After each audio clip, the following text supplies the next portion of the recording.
Broadcasting from the business capital of the world, this is the Podcast Business News Network. This guy's done so much in his life so far. And some of it is, if not all of it, is pretty amazing. He's an architect in the New York City metro area, very renowned when it comes to commercial architecture, residential, designing homes, buildings, workspaces, living spaces. But he also had a career as a tennis pro before any of that architecture stuff began. He's back with us. Some amazing stories from the world of tennis. John Riggio is back on the program. Hey, John, how you doing? Good. Hi, Steve. How are you? I'm well. I'm well. Some of the names that you've mentioned before, Ross Perot, you played on his tennis team. Hillary Clinton served as your attorney back then, and we're talking in the 80s when you were in your low 20s. But so much more. Even, I mean, names like Richard Branson, which you mentioned before we even jumped into this, the guy from Virgin Airlines, Virgin everything, Virgin Records. How are you connected to Richard Branson back then? Yes, originally I know Richard Branson through some friends because Richard Branson, they used to live in the same school district when I was growing up in Jericho. Wow. In Jericho, there's a part of the school district goes to very exclusive areas. So through one of my friends, I was over their house just as a usual visit, and one of their friends is Richard Branson. So that's how I ended up getting to meet Richard Branson, introduce myself to Richard Branson. So I just want to tell everybody, when you say Jericho, it's Jericho, Long Island, New York. And I had no idea he was in the New York area. When I think of Richard Branson, I just think of the UK. That's where he's from. I had no idea that he lived in the New York area or even in the United States. Wow. Yes, he used to live right in my same school district for a while, and no idea. Yes, and from the some of the friends I had in school, I was able to meet him. You know, he was very friendly. He talked to me, taught me a lot of things, and he knew all about things like the things with the Olympic gymnastics, some tennis, and things like that about me. And he even knew the thing about things with piloting an airplane. So he already knew all those things about me. And what happened was I was able to contact his company at the time, like in 1987, when I had talked to Boris Becker and Rita Skerlaitis about getting some sponsors to really keep me playing at the tennis center and moving forward. And what I did was I called his company. I called the Richard Branson Company. They forwarded the word through their company, and they did give me some backing. Wow. They did give me some backing on the playing. And so that was really the initial big sponsor that was willing to back my tennis playing. And that really started a whole chain of people that were able to start investing into my playing. And from there, I was able to get a number of large investors. At that point in 87, between 1986 and 1987, my pro shop had closed. Patrick Mulrooney went into retirement, but I called the Prince Racket Company on my own anyway. So in like the middle of the summer of 86, I called the Prince Racket Company, and in fact, they did approve backing me also. So the Prince Racket Company tried to keep me on. They tried to help me. Yeah. And with this help, they also were gonna help fund some tournaments for me too.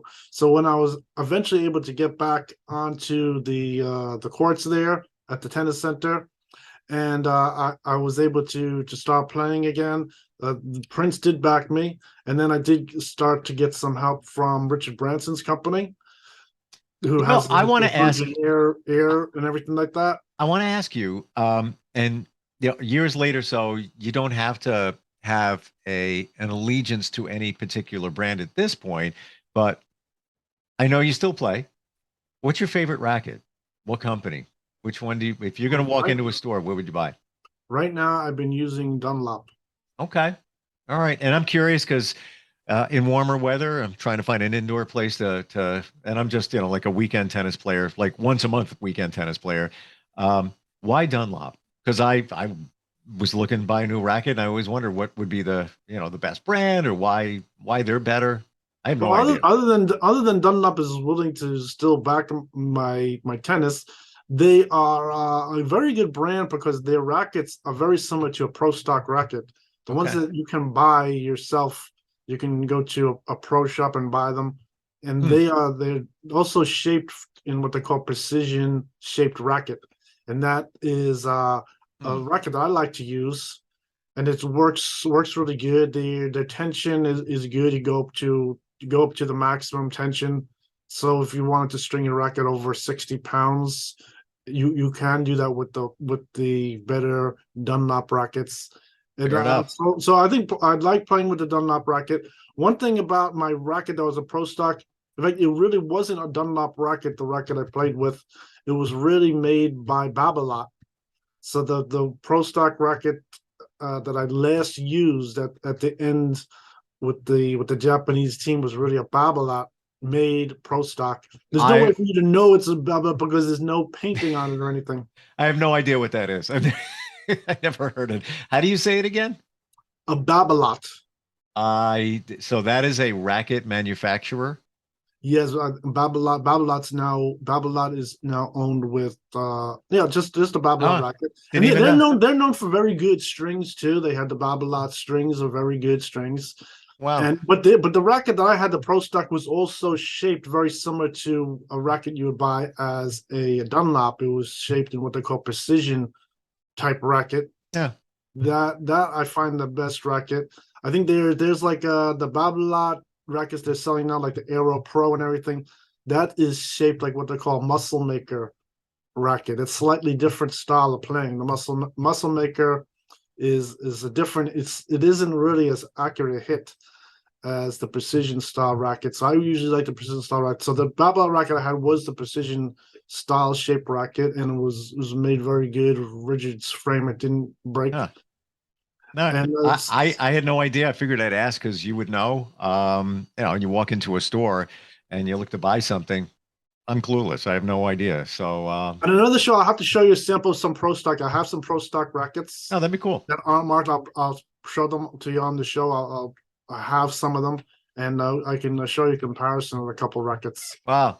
And when it comes to all of this, we've talked about records before, tennis records that you broke. Are there any that we haven't talked about yet?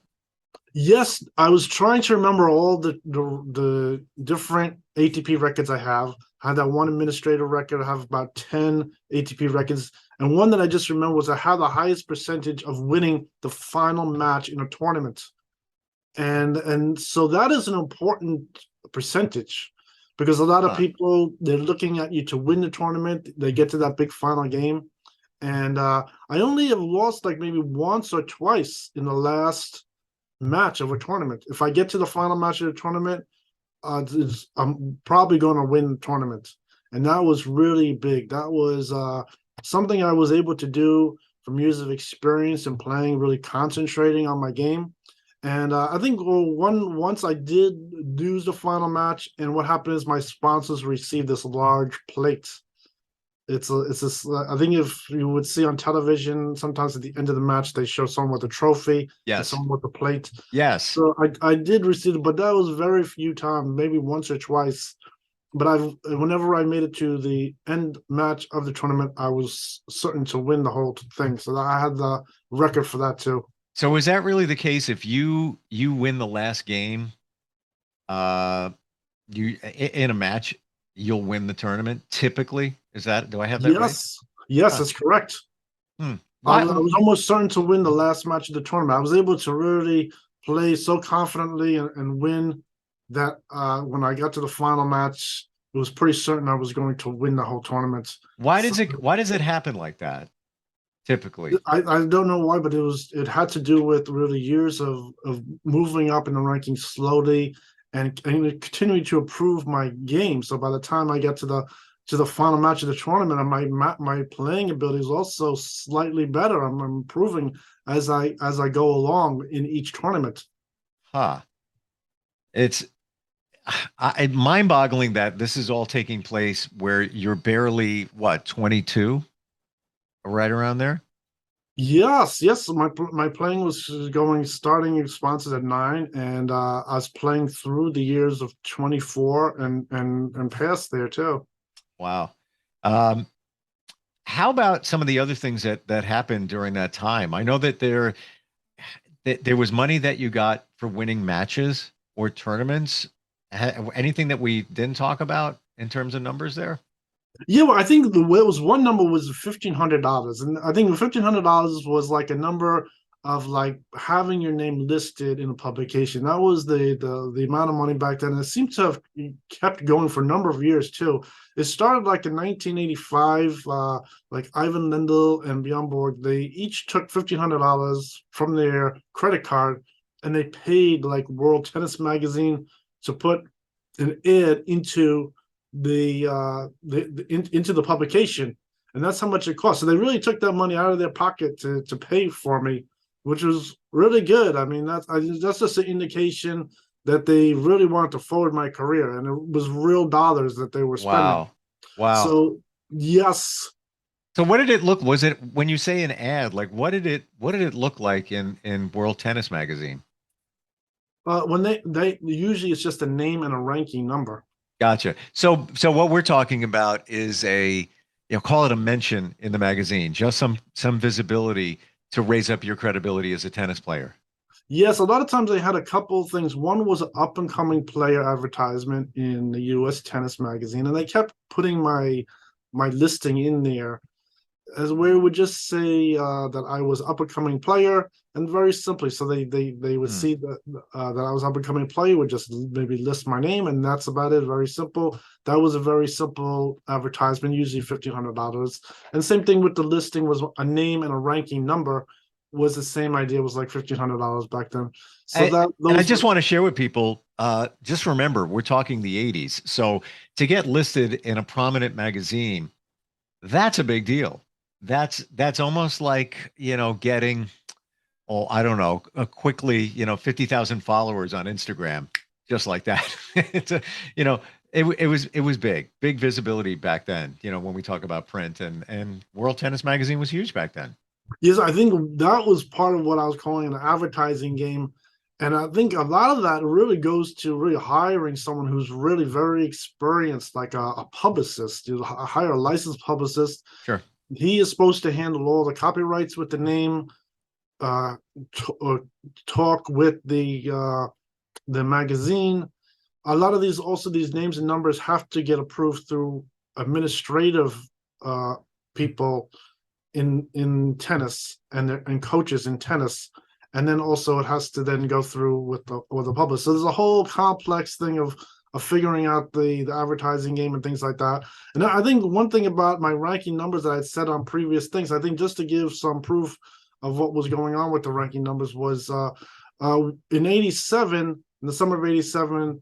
I was moving up to the rankings, getting up to the top rankings very quickly, and then Ivan Lendl had written on a piece of paper and showed me the piece of paper that my name is written on there as the number fourth player. And this is Wow. right before I was able to push ahead, getting some more notice with Tony Roach, and then making to the top spot with my bubble at Ali Pond. So I think that's like really the written proof that that group of players, they had written down number four. And it was, in fact, at that time, another player, Miloslav Mercier, also had the ranking number four. So more than one player could overlap the ranking at the same time. So that's where I was. And then I jumped ahead from there and had that tennis bubble at Ali Pond. So that is just an indication of where those numbers are coming from. They're not coming from a third party. They're really coming through the same ATP players that people have already heard about. I want to ask you a question because I can relate to this in some ways. Back then, so I was doing radio. I I don't, yeah, I somewhat regret. I didn't take a lot of pictures. Like if I ran into a celebrity, I interviewed a celebrity, I was just doing my job. I didn't think of taking a picture. When we talk about your stuff back then, not a ton of pictures because I think you were doing what I was doing. You were so focused on playing tennis. I'm gonna get this done. I'm gonna win that match. That didn't take pictures. Didn't even think of it. And it wasn't the same then it is now. You pick up your phone, take a picture. It's super simple. You physically had to have a camera or somebody take that picture. Do you have that regret as well? Just not recording more of what you did back then? Yeah, I think the whole thing with having a scrapbook on your own was one thing a lot of people were hinting at over the years. Yeah. I think relying that someone had taken my pictures, put them into Tennis Magazine, one of the other magazines, and then I could find them later isn't really like a guaranteed. You'd really have to keep a scrapbook from A the very hundred beginning. percent. You're so right. Like I mean, back then in radio, we'd give away a trip to, the Bahamas, and it would go in a trade magazine like World Tennis Magazine. The flip side would be like a radio trade magazine, and there would be a picture of the disc jockey handing the trip over. I've done that. I didn't keep a scrapbook. Not a big deal, but just for yourself, it would have been nice, for me to have it and you as well. But you know what? I think we were both thinking the same thing, that you're focused on working, you have a goal to win and improve your game. So you didn't focus on doing those things like keeping records and scrapbooks. Yes, I think one also interesting thing when I was talking about Prince tennis racket was originally Prince tennis racket was Prince tennis racket North America. It included the 50 states and Canada.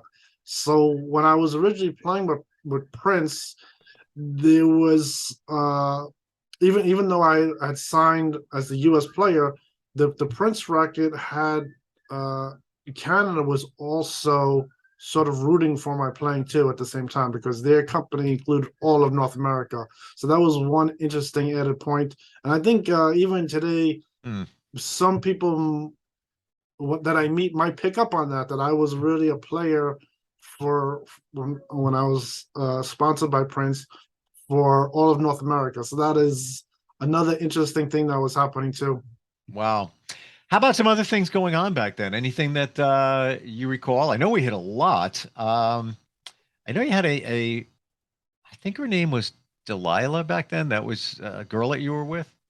Yes. Now the story with Delilah, uh, what happens is some unfortunate things did take place because of the father, and the story is so unbelievable. I think it was so outrageous that I really wasn't going to say it, but maybe people can learn from this kind of story that the father seems to have really taken the fall.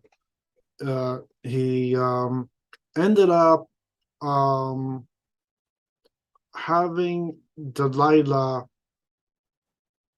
Um, he was really trying to sell her to someone he knows, and then because he was like I think he looked like a nice, neat guy. He was a graphic artist, but somehow he was involved with knowing someone who was like a drug dealer, and Wow. he was going to sell her to the drug dealer for $40,000 cash, and the whole thing came unraveled.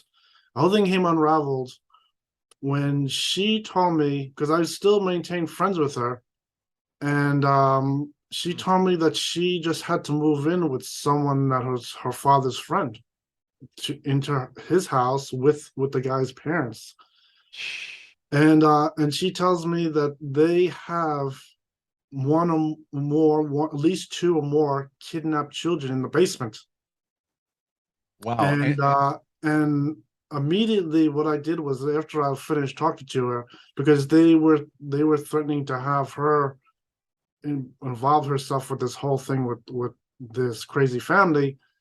So she asked for help from me. So I called the authorities, and immediately they had to have the authorities raid the house. They raided the house immediately, and they were able to free the children in the basement. They arrested the whole family, and that helped Delilah. And I have one big problem. So I really came through to help her out. Wow. And I've known her for a long time. So what happened was, then after that, it wasn't over yet.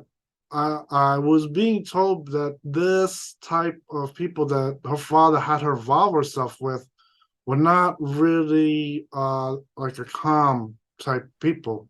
So what happened was it was suggested by myself that she should talk to this family the same way she would talk to me. And when she did, a guy he took out a machete and threatened to cut her head off. So that night, when no one was looking, she left the house and she never went back there and immediately got a divorce, never did anything with them anymore. And this was unbelievable. So now Delilah is back to normal as far as her not being harmed in a strange way.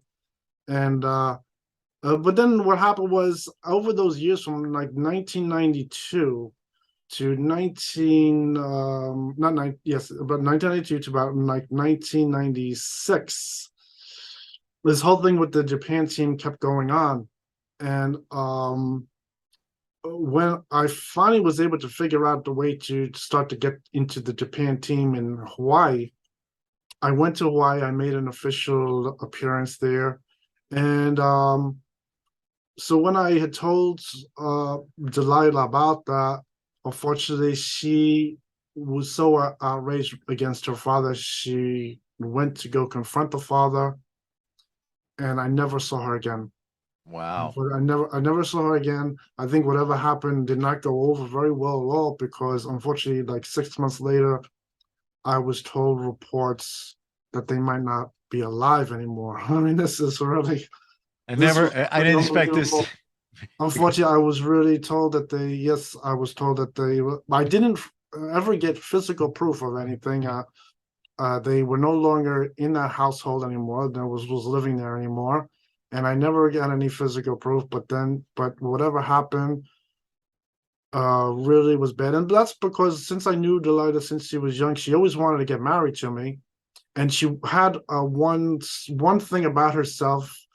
Um, her and herself said that she had a game that her parents had to go along with her wishes because she was a young star. And then so when it came out after the Hawaii trip, she obviously had the proof against her father that the father had taken the fall, obviously, was lying, just could not come through for her at all. Mm. And then when something happened, she confronted the father, and I never saw them again. I do not know what happened.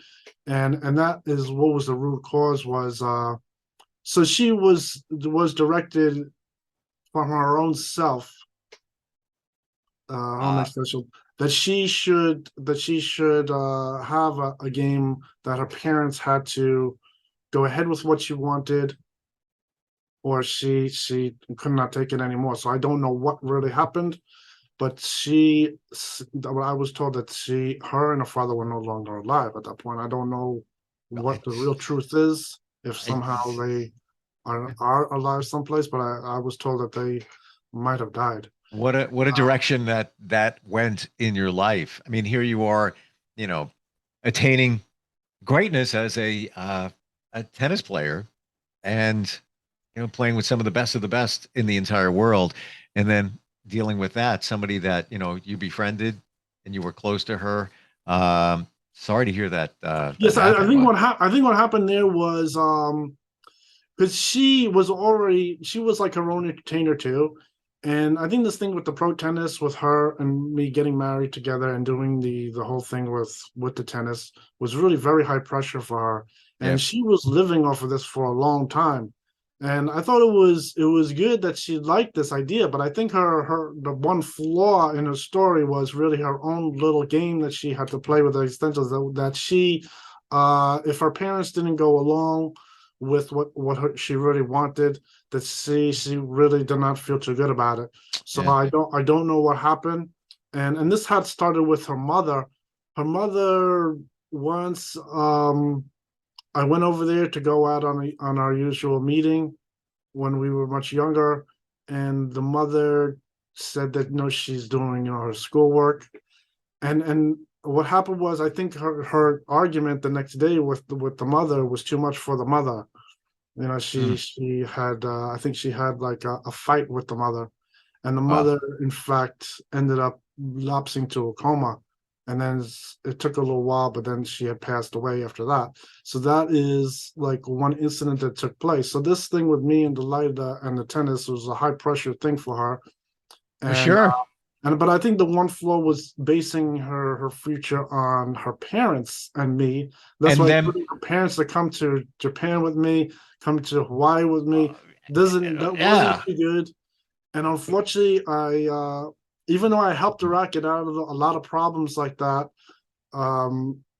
it was really what happened was, even though she was an entertainer, for instance, like when she was very young, I bailed her out of her clothing tab, you know, at the mall, like $250 clothing tab at the mall. So I was always helping her, getting her out of problems.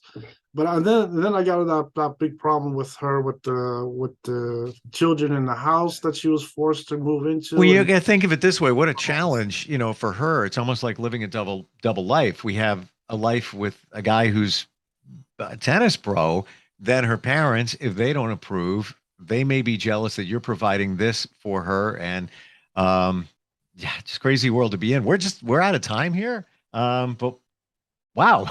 yes, How and much I we think went. one interesting thing was at the Westbury. For some reason, she had a problem when I was explaining that she had a problem with the security that her coming over there, and she had to show proof Mm. that we were really together, engaged in a serious relationship, getting married, because I think they had a whole knowledge of people following sport players, which was very interesting. And I think it came up about something about her father was really the weak link in her this whole story. So they needed proof. So she had to present the security with a photograph of me and her together, like we're in a serious relationship, like a nice picture. And so So you her and had her a father. picture, like we talked about Yes, that. yes. Um, There is a picture that was submitted to the security there in Westbury with me and her together.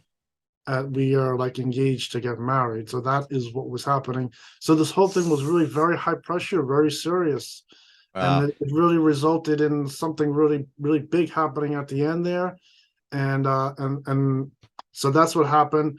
So then after that, instead of really just I really tried to continue on with the Japanese team. After that point, I still continued to talk to the Japanese contact, and it's still trying to figure out more ways to do things. The visit in Hawaii got me $10,000 credit, and they paid me cash for my travel expenses again. So Wow. the travel there didn't really cost me anything. I got a government trip, and then so I was there, and I did make an official appearance signing my name as Carlos Scipio. So I I think remember really you in the those name. Yeah. areas, I think in those areas of the world, my name is still Carlos Scipio. I think I really would have to contact with them, but I think in some areas, I think I might still even sign my name Carlos Scipio at this point. I think is one Well, interesting thing. we have to change over to John Riggio now, present day, and press the pause button because we're out of time. But fascinating stories, with Richard Branson. Had no idea your connection with him and everybody else. Go to the website if you want to learn more about John and what he does in terms of architecture. There's also links to his tennis career as well at John Riggio, RIGGO.com. John, always great having you with us. Amazing stories and history, sports history. And I truly look forward next time we get a chance to get together. Great. Thanks a lot, Steve. Good talking to you. Are you looking for even more of the podcasts and hosts that you love? The Podcast Business News Network is proud to announce that you now have even more ways to listen live. Check out the MyTuner Radio, online radio box, and Simple Radio apps on iOS and Android, or find us online. Search for Business News Network on mytuner-radio.com, or search Podcast Business News Network on streama.com and onlineradiobox.com/US. Take your podcast on the go and don't miss a minute of the action.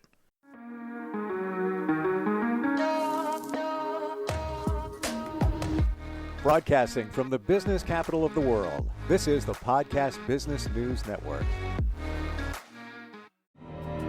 For nearly 2,000 severely injured veterans, everyday life has become filled with barriers.